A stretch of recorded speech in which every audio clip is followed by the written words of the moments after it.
Welcome student. Next हमारा topic है dimension of a vector space. अब हमने बेसिस कर लिया था, बेसिस के बाद हम इसके डायमेंशंस पढ़ेंगे। Dimension of a vector space क्या है, देखो। The number of element in any basis of a finite dimensional vector space Vf is called the dimension of the vector space Vf and is denoted by dim V। ठीक है। The number of element in any basis, basis के लिए हमने क्या किया था कि basis में हम क्या बोल रहे थे, अगर हमारे पास n एलिमेंट्स हैं तो वो क्या होने चाहिए, लिनियरली इंडिपेंडेंट होने चाहिए और पूरा वेक्टर स्पेस जो है वो n इंडिपेंडेंट वेरिएबल से जनरेट होना चाहिए। ठीक है।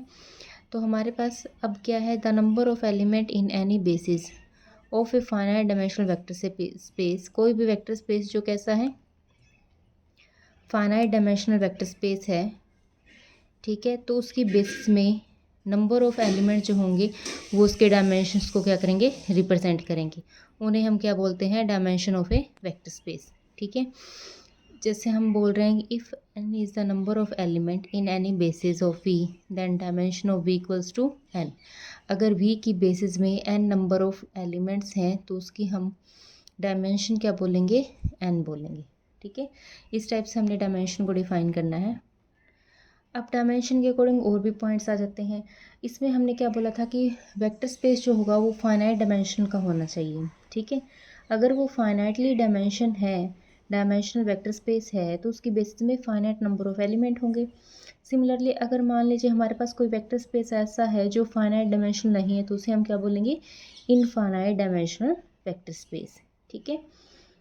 अगर डायमेंशन ऑफ वी क्या है, n है, तब हम ये मान के चलते हैं जो सेट होगा उसके पास लिनियरली इंडिपेंडेंट जो एलिमेंट होंगे वो एट द मोस्ट n तो होंगे ही होंगे। ठीक है।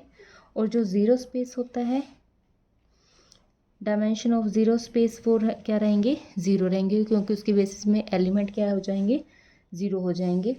तो उसकी बेसिस में जो उसकी डायमेंशन जो बनेंगी वो क्या बन जाएगी, ज़ीरो स्पेस की ज़ीरो बन जाएगी।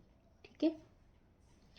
सिमिलरली आर पे है, या डायमेंशन ऑफ स्पेस की बात करें आर पे, आर स्केयर पे, आर क्यूब पे, इन जनरल आर एन की बात करें तो उनके डायमेंशन 1 2 3 अप टू n तक हो जाएंगे।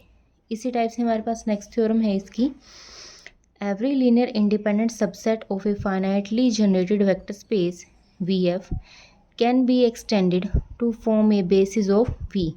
एक ऐसा सेट जो कैसा है, लीनियरली इंडिपेंडेंट है। ठीक है। सबसेट दे रखा है of a finitely generated vector space. Vector space कैसा है, फाइनाइटली जनरेटेड है, जो फाइनाइट नंबर ऑफ एलिमेंट से जनरेट हो रहा है।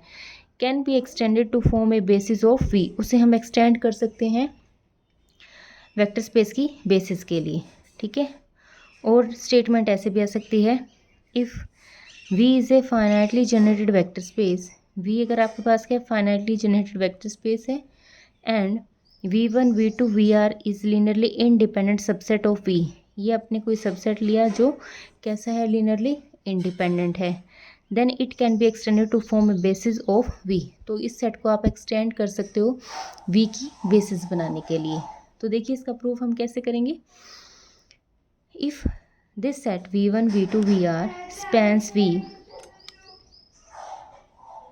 अगर ये सेट स्पैन करता है V को तो V का हर एक एलिमेंट जो होगा इन एलिमेंट्स के लीनियर कॉम्बिनेशन में लिखा जाएगा। ठीक है। Then it itself form a basis of V, इसका मतलब ये सेट जो है वो बेसिस फॉर्म कर जाएगा क्योंकि ये लीनियरली इंडिपेंडेंट भी है और V का हर एक एलिमेंट अगर इनके लीनियर कॉम्बिनेशन में आ रहा है इसका मतलब V जो है वो इससे स्पैन हो रहा है, तो दोनों कंडीशन प्रूफ हो जाएंगी बेसिस की। ठीक है। फिर सेकेंड हम क्या लेके चलते हैं, लेट एस अपने एक सेट डिफाइन किया जिसमें हमने क्या किया, ये R एलिमेंट तो लिए, R के बाद हमने कहाँ तक ले लिए, R VR+1 up to VN तक, be a maximum linearly independent subset of V। ये हमने क्या लिया, maximum linearly independent subset of V हमने डिफाइन किया। अब मैक्सिमम लीनियरली इंडिपेंडेंट सेट की डेफिनेशन क्या थी, मैक्सिमम लीनियरली इंडिपेंडेंट पे हमारे पास एक थ्योरम थी जिसकी स्टेटमेंट थी, अगर V आपके पास क्या एक फाइनाइटली जनरेटेड वेक्टर स्पेस है then any maximum linearly independent subset of V is a basis of V। ठीक है। तो जो मैक्सिमम लीनियरली इंडिपेंडेंट सबसेट होगा V का वो क्या करेगा, V के लिए बेसिस फॉर्म करेगा। तो हमने यही वो लिया कि मैक्सिमम लीनियरली इंडिपेंडेंट लिया। तो ये सेट जो है वो बी के लिए बेसिस बनाएगा। अब बी के लिए बेसिस जो बनाएगा उसके लिए हम क्या करेंगे, हमने इस वी में से कोई आर्बिट्ररी एलिमेंट लिया, ठीक है। देन हमने क्या बोला, एस डैश एक नया सेट डिफाइन किया जिसमें ये एन एलिमेंट तो थे ही, साथ में एक नया एलिमेंट और ले लिया वी। ये सेट कैसा है, लीनियरली डिपेंडेंट का। अब ये सेट जो है वो लीनियरली डिपेंडेंट का है, तो जो स्केलर्स एग्जिस्ट होंगे वो नॉट ऑल ज़ीरो होंगे। नॉट ऑल ज़ीरो का मतलब हमने उनकी लीनियर कॉम्बिनेशन डिफाइन की, ठीक है। अब इस ए के ऊपर डिपेंड करता है केस। पहला केस हम क्या लेके चल रहे हैं, if a equals to zero then we have, अगर ए ज़ीरो है देन हमारे पास वी एन तक एलिमेंट बचेंगे, और वी एन तक एलिमेंट का जो सेट था वो कैसा था, लीनियरली इंडिपेंडेंट का था। और लीनियरली इंडिपेंडेंट होने के लिए ये सारे के सारे कोफिशिएंट्स क्या होने चाहिए थे, ज़ीरो होने चाहिए थे, ठीक है। इसका मतलब अगर ए ज़ीरो है तो ए जो है ए आई इम्प्लाई करता है कि ये सारे रिजल्ट क्या है, ए ज़ीरो का मतलब ये इम्प्लाई करता है कि सभी ए आई क्या है, ज़ीरो है, ठीक है। For all I which is not true, क्योंकि ये ट्रू नहीं है, क्योंकि हम सेट को कैसा लेके चले थे, डिपेंडेंट। फिर हम क्या लेके चले हैं, अगर ए ज़ीरो नहीं है देन इस पूरी इक्वेशन को हम क्या करेंगे, ए से डिवाइड कर देंगे। तो वी वेक्टर जो है वो बाकी रिमेनिंग एलिमेंट्स की लीनियर कॉम्बिनेशन में लिखा गया, ठीक है। इसका मतलब V is a linear combination of V1 V2 up to Vn, ठीक है। दस एनी वी जो हमने वेक्टर स्पेस में लिया था वो हम एक्सप्रेस कर रहे हैं as a linear combination of the set S. S में कितने एलिमेंट थे, एन एलिमेंट्स थे, ठीक है। इसका मतलब वी को आपने लीनियर कॉम्बिनेशन में लिखा तो वी एलिमेंट एल एस को बिलोंग कर गया, और वी एलिमेंट था किसका, वेक्टर स्पेस का। तो वेक्टर स्पेस जो है वो किस में कंटेन हो गया, एल एस में, ठीक है। आल्सो एल एस जो है स्मॉलेस्ट सब स्पेस होता है वी का, जो एस को भी कंटेन करता है, ये हमने थ्योरम की थी, ठीक है। तो एल एस जो है वो वी में चला जाएगा, क्योंकि एस जो है वो वी का सबसेट है और एस कैसा है, लीनियरली इंडिपेंडेंट। तो इसका मतलब इन दोनों कंडीशन से वी किसके इक्वल आ गया, एल एस के इक्वल आ गया, ठीक है। And S is a basis of V, अगर ये एल एस के इक्वल आ रहा है और एस जो है वो क्या बन जाएगा, यहाँ से बेसिस बनेगा वी के लिए, ठीक है। तो यहाँ तक हमारी ये थ्योरम फर्स्ट थी। उसके बाद नेक्स्ट थ्योरम है हमारे पास, नेक्स्ट है इम्पोर्टेंट थ्योरम है ये हमारे लिए। If W is a subspace of finitely dimension vector space then W is finite dimensional, W जो होगा वो फाइनाइट डायमेंशनल का होगा, and dimension of W less than होंगे डायमेंशन ऑफ V से, एंड डायमेंशन ऑफ W किसके equal होंगे, dimension of V के होंगे, if and only if W किसके इक्वल हो जाए, V के इक्वल हो जाए। अब इसमें देखो W जो है वो सब स्पेस दे रखा है, V कैसा दे रखा है, फाइनाइट डायमेंशनल वेक्टर स्पेस। तो W अगर उसका सब स्पेस है तो W भी कैसा होगा, फाइनाइट डायमेंशनल का होगा।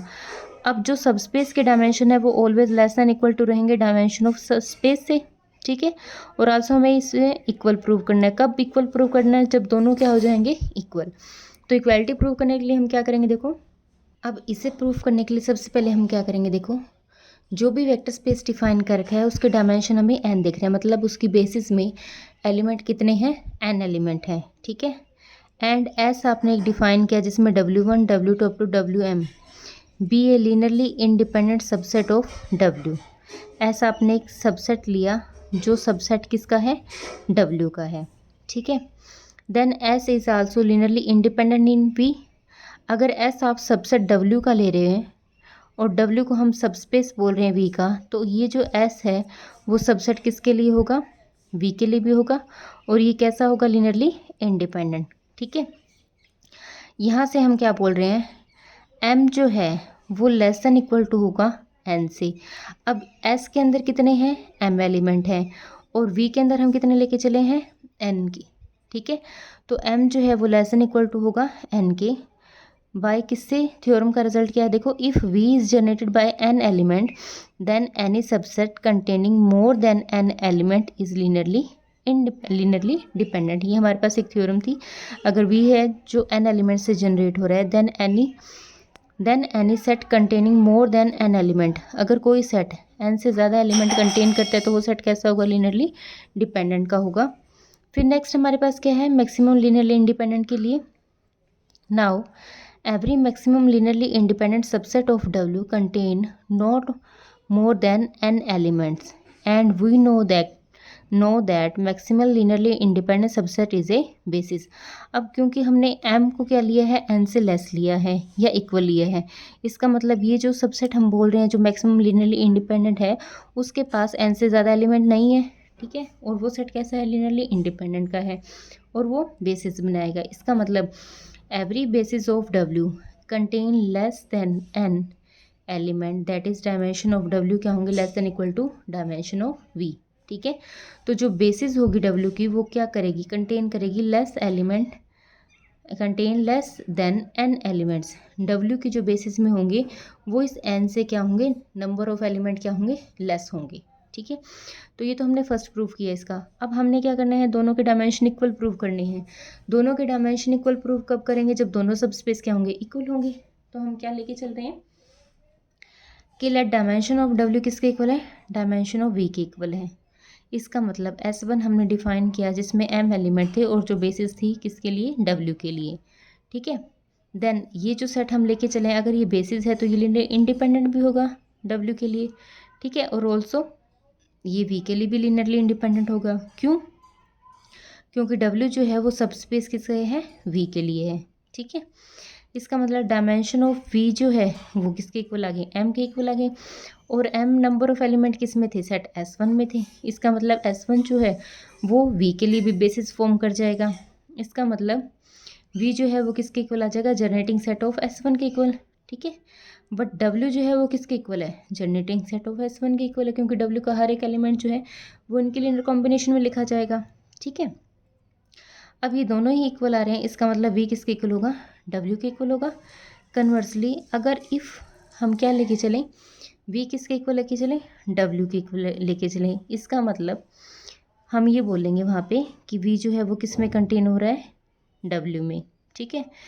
यहाँ से क्या रिजल्ट इम्प्लाई होगा कि डायमेंशन ऑफ V जो है वो लेस देन इक्वल टू होंगे डायमेंशन ऑफ W के, क्योंकि V अगर इसमें जा रहा है तो ऑब्वियस सी बात है इसकी बेसिस में नंबर ऑफ एलिमेंट है वो इससे लेस होंगे, ठीक है, तभी वो उसके अंदर कंटेन हो रहा है। एंड हमने अभी भी क्या किया कि W को कंटेन किस में करवाया, V में करवाया था, ठीक है। वहाँ से हमारे पास क्या थे, डायमेंशन ऑफ W जो है वो किससे लेस देन इक्वल होंगे, डायमेंशन ऑफ V से। इसका मतलब इन दोनों कंडीशन से दोनों क्या आ जाएंगे, इक्वल आ जाएंगे, ठीक है। तो ये हमारे पास एक थ्योरम बनती है जो इम्पोर्टेंट है, इसका प्रूफ देख लेना, कोई प्रॉब्लम आए तो वो हम सॉल्व कर लेंगे। आज के लेक्चर में हम इतना करेंगे, थैंक यू।